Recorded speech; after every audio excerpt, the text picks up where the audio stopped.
Good afternoon. आज class 6 के लिए हिंदी 1 ऑनलाइन क्लासेस हो रही है। सारे बच्चे इस पर ध्यान देंगे। आज हम रचना क्लास में निबंध लेखन की बात करेंगे। जिस विषय पर निबंध लिखना होता है उस पर अपने विचार क्रमबद्ध रूप से और व्यवस्थित ढंग से इस प्रकार लिखा जाता है कि पढ़ने वाला आपकी बात को समझ जाए, वो अच्छी तरह से समझ ले और फिर इसका विवरण वो कर सके। निबंध लिखने से हमें किसी विषय के अपने विचारों को एकत्रित करने, क्रमबद्ध करने, उदाहरण जुटाने और प्रभावशाली भाषा में कहने पर लिखने का अभ्यास होता है। इसी कारण से हम निबंध लिखते हैं। निबंध लिखने में हम हिंदी के अलावा अन्य विषयों जैसे भूगोल, इतिहास, अर्थशास्त्र, वाणिज्य आदि के प्रश्नों का उत्तर भी विस्तार से देने के बारे में जानते हैं। जैसे निबंध के तौर पर भारत में जनसंख्या की समस्या, बेरोजगारी की समस्या। वैसे जूनियर क्लास में लेख लिखा जाता है, ठीक उसी प्रकार से 6th 7th में निबंध लिखा जाता है। लेख और निबंध में थोड़ा सा सूक्ष्म अंतर है। लेख जैसे सुनते हैं हम उसी प्रकार से लिखते हैं, और निबंध जो होता है, निबंध 2 शब्दों से बना हुआ है, निह जोड़ बंध, मतलब अच्छी तरह से अपने भावों को बांधना निबंध कहलाता है। अब हम लोग निबंध के प्रकार को जानेंगे।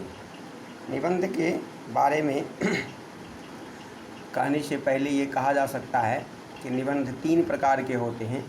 पहला निबंध वर्णनात्मक होता है, दूसरा विचारात्मक होता है और तीसरा भावात्मक होता है। वर्णनात्मक निबंध में किसी सजीव और निर्जीव पदार्थ का वर्णन होता है। इन निबंधों में प्राणी, मनुष्य, स्थान, वस्तु, पर्व, त्यौहार, घटना, प्रदेश आदि का वर्णन करते हैं।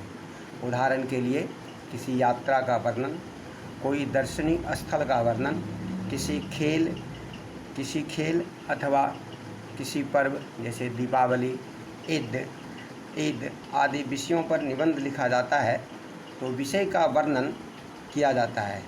इस प्रकार के निबंध में घटनाओं का एक क्रम होता है। इनमें साधारण बातें अधिक होती है। ऐसे निबंधों को सरल भाषा में लिखने का अभ्यास किया जा सकता है। दूसरा जो प्रकार है निबंध का, ये विचारात्मक निबंध है। विचारात्मक निबंध में किसी गुण, धर्म, दोष या फलाफल इत्यादि का विचार होता है। इसमें सुनी सुनाई बातों का महत्व नहीं होता है, बल्कि चिंतन की प्रधानता होती है। ऐसे निबंध प्रायः किसी न किसी समस्या पर आधारित होते हैं, जैसे सामाजिक समस्या, राजनीतिक समस्या, व्यक्तिगत समस्या इत्यादि। इस प्रकार के किसी भी विषय पर विचारात्मक निबंध लिखा जाएगा। ऐसे निबंधों में समस्या को हल ढूंढने का भी प्रयास किया जाता है। इस तरह के निबंध लिखने से बच्चे में सामान्यतः समस्याओं का हल ढूंढने का कोशिश करने का अभ्यास होता है। तीसरी तरह का निबंध जो है वो भावात्मक निबंध है। भावात्मक निबंध को भाव प्रधान निबंध भी कहते हैं। ऐसे निबंधों में भावना की प्रधानता होती है, इसलिए तर्क से काम नहीं लिया जाता है। ऐसे निबंधों में वृद्धि गौण होती है। भावना की प्रधानता के कारण निबंध में एक आत्मीय बोध पैदा होता है। यह अपनापन ही ऐसे नियमों की विशेषता बन जाती है। मित्रता, अनुशासन, जहाँ चाह वहाँ राह। इस तरह का निबंध जो होता है भावात्मक निबंध के कैटेगरी में आता है। इसके अतिरिक्त यदि मैं प्रधानाध्यापक होता, यदि मैं प्रधानमंत्री होता, यदि मैं मुख्यमंत्री होता, इस तरह के निबंध भी भावात्मक निबंध के श्रेणी में आते हैं। तीसरा जो पॉइंट है इसमें है निबंध के अंग। निबंध के कुछ अंग हैं जिसको पैरावाइज लिखा जा सकता है।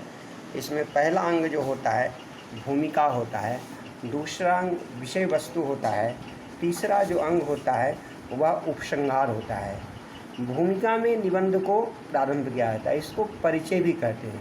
किसी निबंध को लिखने से पहले उसका परिचय दिया जाता है। भूमिका रोचक होनी चाहिए, जिससे पढ़ने वाले निबंध के प्रति उत्सुकता बने रहे। भूमिका लिखने का सबसे अच्छा तरीका यह है कि ऐसे विचारों को देने से पाठक के मन मस्तिष्क पर अच्छा प्रभाव पड़े। भूमिका में किसी घटना का उल्लेख करके भी हम दिए गए निबंध के विषय तक पहुंच सकते हैं। भूमिका का अंत करते करते मूल विषय का उल्लेख कर देना चाहिए।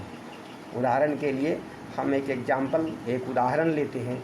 जैसे अगर गंगा नदी पर लेख लिखना है तो गंगा नदी की भूमिका सबसे पहले हम देंगे। जैसे किसी भी गंगा नदी की भूमिका इस तरह से शुरुआत होगी, किसी भी देश की समृद्धि में नदियों का बहुत बड़ा हाथ रहता है। जिस देश में एक भी नदी नहीं रहती है वह मरुस्थल के समान है। न वहाँ अन्न होता है, न वहाँ किसी की समृद्धि हो सकती है। हमारा भारतवर्ष नदियों का देश है। इसमें अनेक नदियों का जाल बिछा हुआ है, जिससे हमारा पर्यावरण लाभान्वित होता है। आज नदियाँ हमारी दूषित हो गई है। दूषित होने की वजह से पर्यावरण दूषित हो गए हैं, और पर्यावरण दूषित होने के कई सारे दुष्परिणाम हम लोगों के सामने आ रहे हैं।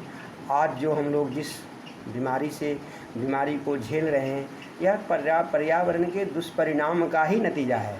अगर सब लोग पर्यावरण के प्रति सचेत रहें तो इस तरह के दुष्परिणाम हमारे सामने नहीं आ सकते हैं।